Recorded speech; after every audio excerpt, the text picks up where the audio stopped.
Ketika tidak terobati, luka batin itu bisa berubah menjadi tragedi. Seperti yang terjadi di SMAN 72 Jakarta Utara Jumat 7 November lalu. Suasana khutbah Jumat di masjid sekolah yang semula khusyuk tiba-tiba digemparkan dengan suara ledakan.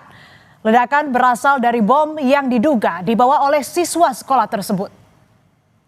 Kenapa tuh? Sumpah. Kenapa sih?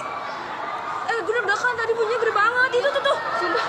Gemeternya jangan gua. Itu kenapa itu? Gak tahu. Siapa, Cok? Kepanikan terjadi sesaat setelah ledakan mengguncang masjid di SMAN 72 Jakarta. Puluhan siswa berhamburan menyelamatkan diri ke tengah lapangan, sementara beberapa siswa lainnya membopong rekan mereka yang menjadi korban. Video amatir juga merekam seorang pelajar tergeletak dengan luka parah di bagian kepala. Menurut saksi, ledakan terjadi di tengah barisan atau saf jemaah. Ke BK aja yang terdekat dulu. BK Bu terdekat Bu, BK terdekat Bu. Berdasarkan hasil olah tempat kejadian perkara, ledakan di SMAN 72 Jakarta terjadi 4 kali di sejumlah titik, yaitu di masjid sekolah, taman baca, dan bank sampah.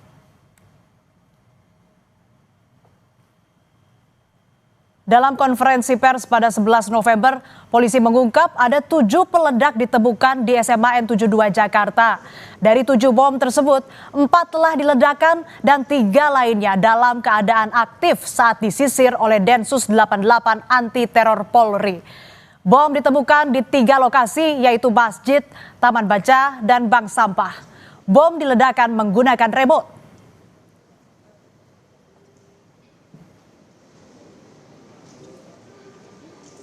Dari 7 bahan peledak tadi yang sudah meledak adalah 4, tersisa 3 yang belum. Ini secara detail, secara komprehensif nanti akan dijelaskan dari pihak Gegana dan pihak Densus dan Puslapfor ya, karena itu hasil olah TKP.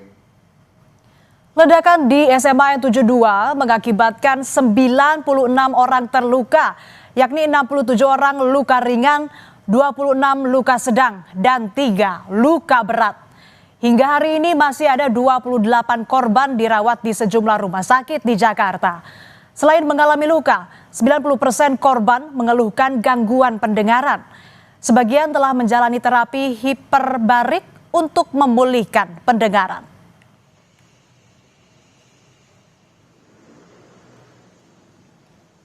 Polisi menetapkan siswa terduga pelaku ledakan di SMAN 72 Jakarta sebagai anak berkonflik dengan hukum atau ABH.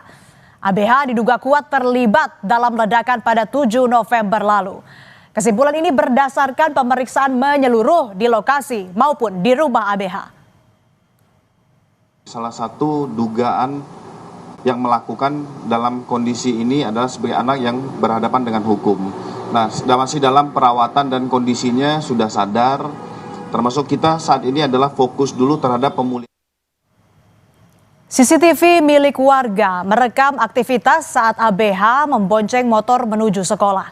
Ia membawa ransel dan sebuah tas biru di pangkuan. Menurut Ketua RT setempat, ABH merupakan sosok yang tertutup dan tidak pernah bersosialisasi dengan warga.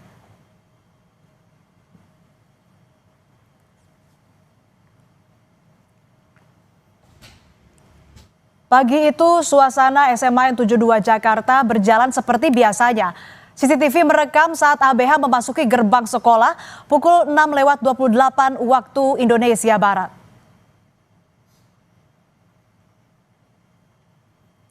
ABH kemudian berjalan di koridor sekolah dan sempat berpapasan dengan guru.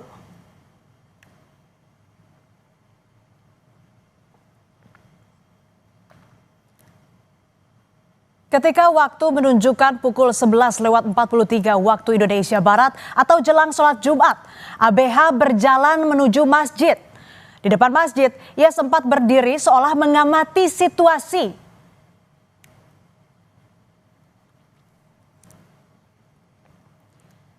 Semakin mendekati sholat Jumat sekitar pukul 12:05 waktu Indonesia Barat, ABH melepas seragam dan berganti baju. Kemudian menuju masjid sambil menenteng senjata mainan. Tidak lama kemudian terlihat cahaya warna merah dan asap putih dari dalam masjid. Di balik kerasnya suara ledakan, ternyata ABH merasa kesepian karena tak ada tempat bercerita baik di sekolah maupun di rumahnya. Perasaan itulah yang mendorong ABH untuk melakukan kekerasan. Polisi mengungkap ABH sebagai pribadi yang tertutup dan jarang bergaul.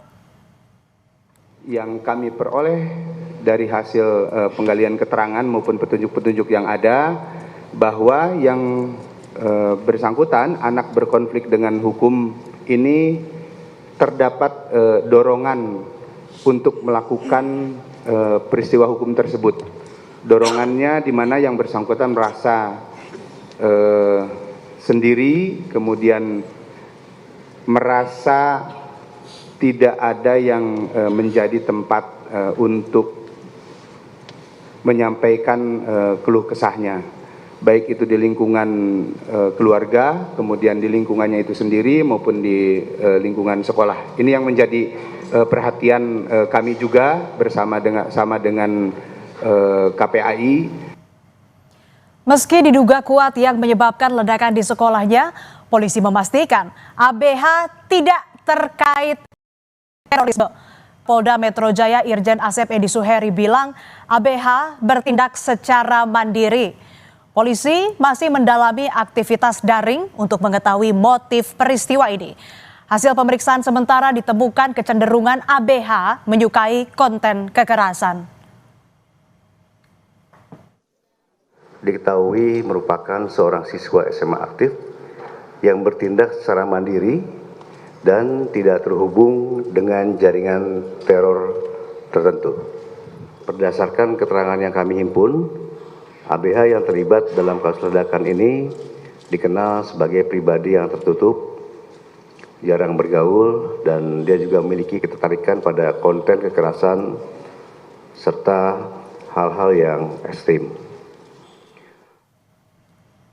Hingga kini polisi masih mendalami dari mana asal bahan peledak yang digunakan ABH di SMA N72 Jakarta. Pemeriksaan belum bisa dilakukan karena ABH masih dirawat di rumah sakit dan polisi fokus pada pemulihan terlebih dahulu.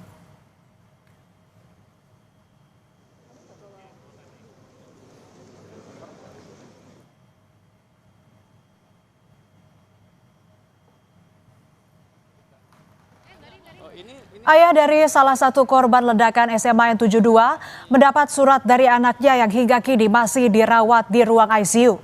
Dalam tulisannya, korban minta untuk selalu ditemani. Ia juga meminta orang tuanya menyampaikan ke polisi untuk mengusut tuntas kasus ini secara transparan. Saya minta diusut karena itu permintaan dari dia. Secepatnya, tapi kalau bisa ini secara terbuka, jangan tutup-tutupan gitu. Sementara itu, polisi menyatakan proses hukum terhadap pelaku ledakan SMA N72 dilakukan berlandaskan sistem peradilan pidana anak. Untuk proses hukumnya, tentunya kita punya aturan main, sebagaimana tadi disampaikan oleh Bu Margareta dari KPAI, ada Undang-Undang Perlindungan Anak dan ada sistem peradilan pidana anak. Kami akan mempedomani undang-undang tersebut dan kita akan mencari yang terbaik untuk hak dan anak-anak kita ke depan, baik itu korban maupun anak-anak yang berhadapan dengan hukum. Hingga saat ini saudara, ABH masih menjalani perawatan di rumah sakit dan polisi belum bisa mendalami lebih jauh. Publik menunggu apa sebenarnya yang melatari hingga seorang remaja bisa sampai di titik itu. Bisa jadi pemicunya tak hanya dialami ABH melainkan juga banyak orang lainnya. Peristiwa ini sekaligus menjadi alarm serius bahwa kesehatan mental anak bukan sekadar tambahan tapi mendesak untuk diperhatikan agar luka sunyi tak lagi menjadi tragedi.